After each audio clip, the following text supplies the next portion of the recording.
Good morning students, class 8 subject Hindi, part 2 lakh की चूड़ियाँ, page number 9। पिछली क्लास में हमने यहाँ तक पढ़ा था। अब आगे, लेकिन कांच बड़ा खतरनाक होता है। वो जो लेखक काफ़ी टाइम बाद अपने बदलू मामा से मिलने जाता है और तो फिर काफ़ी बड़ा हो जाता है। तो फिर गांव में क्या है, वो लाख की चूड़ियाँ पहनना औरतें बंद कर देती है।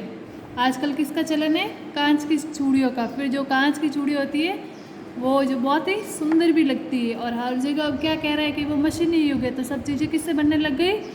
मशीन से। लेकिन कांच बड़ा खतरनाक होता है, बड़ी जल्दी टूट जाता है। मैंने कहा, लेखक ने क्या कहा कि कांच जो है बड़ा खतरनाक होता है, टूट भी जाता है और हाथों में चुभ जाए तो ऐसे खून निकलने लगता है। नाजुक तो फिर होता ही है लल्ला। कहते कहते उसे खांसी आ गई और वह देर तक खांसता रहा। मुझे लगा उसे दमा है। दमा जो एक बीमारी है। अवस्था के साथ साथ उसका शरीर ढल चुका था। उसके हाथ पर और माथे पर उस नसें उभर आई थी। लेखक जो है फिर उसने कहा कि जो उसको खांसी आई थोड़ी देर बाद, और अवस्था के साथ साथ उसकी उम्र जो हो रखी थी, उसके साथ शरीर जो है उसका दुबला पतला हो गया था और हाथों पैरों की जो नसें वो है बाहर दिख रही थी। जाने कैसे उसने मेरी शंका भांप ली और बोला, दमा नहीं है मुझे। उसे लगा कि इसे सोच रहा है मुझे खांसी आ रही तो क्या दमा है, लेकिन उसने क्या कहा बदलू काका ने कि दमा नहीं है, मुझे कोई बीमारी नहीं है, फसली खांसी है, यही महीने 2 महीने से आ रही है, 10-15 दिन में ठीक हो जाएगी। ऐसे ही चल रही है खांसी जो 10-15 दिन में ठीक हो जाएगी।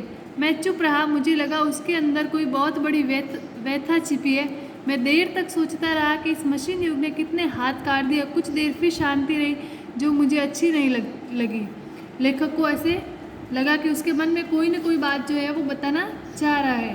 काफ़ी टाइम तक चुप रहे तो फिर सोचने लगा कि मशीनी युग आने से लोगों का रोजगार छिन गया, कितने लोग जो है बेरोजगार हो गए। फिर थोड़ी देर तक शांति रही। आम की फसल अब कैसी है काका? उसने पूछा, आम की फसल कैसी है? कुछ देर पश्चात मैंने बात का विषय बदलते हुए पूछा। काफ़ी देर तक बैठे रहे, फिर उसने पूछा, आम की फसल कैसी है? अच्छी है लल्ला, बहुत अच्छी है, उसने लहक कर उत्तर दिया और अंदर अपनी बेटी को आवाज़ दी, अरे रज्जो, लल्ला के लिए आम तो ले आ। फिर मेरी और मुखातिब होकर बोला, माफ़ करना लल्ला, तुम्हें आम खिलाना भूल गया था। काफ़ी देर तक बैठने के बाद उसने कहा, हाँ अच्छी है फसल। फिर अपनी बेटी को आवाज़ लगाई कि अंदर से जो है आम ले आओ। तो वो कहता है कि मैं तुम्हें आम खिलाना भूल गया। वो कहता है, नहीं नहीं काका, आम तो इस साल बहुत खाए हैं।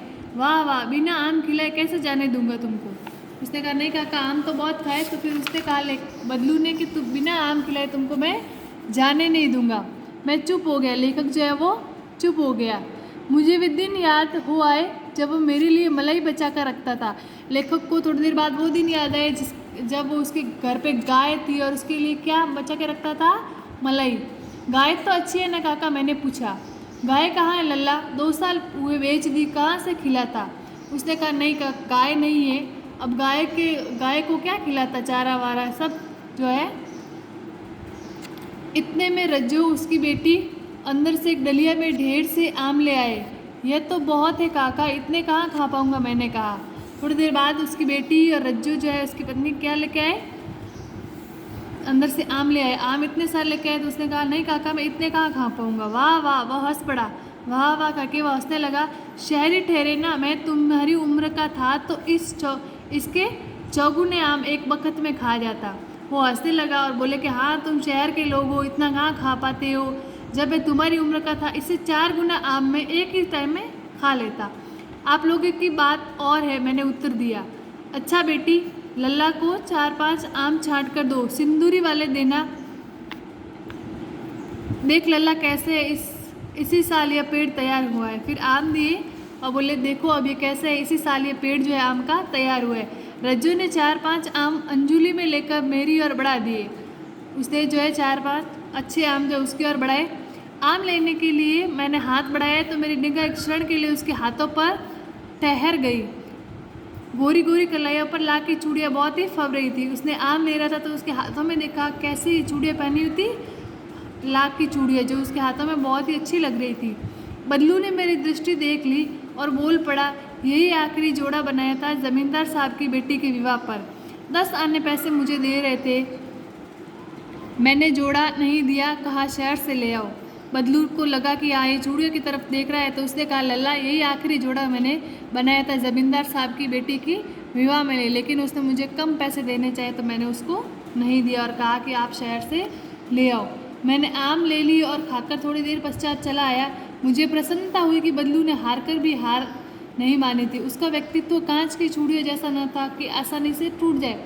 थोड़ी देर बाद उसने आम खाए और उसके बाद चला आया और उसे खुशी हुई कि बदलू ने हार गए, लेकिन उस फिर भी मन से हार नहीं मानी। उसका व्यक्तित्व जो है कांच की तरह एकदम साफ है, जो आसानी से नहीं टूट पाएगा। Okay, thank you.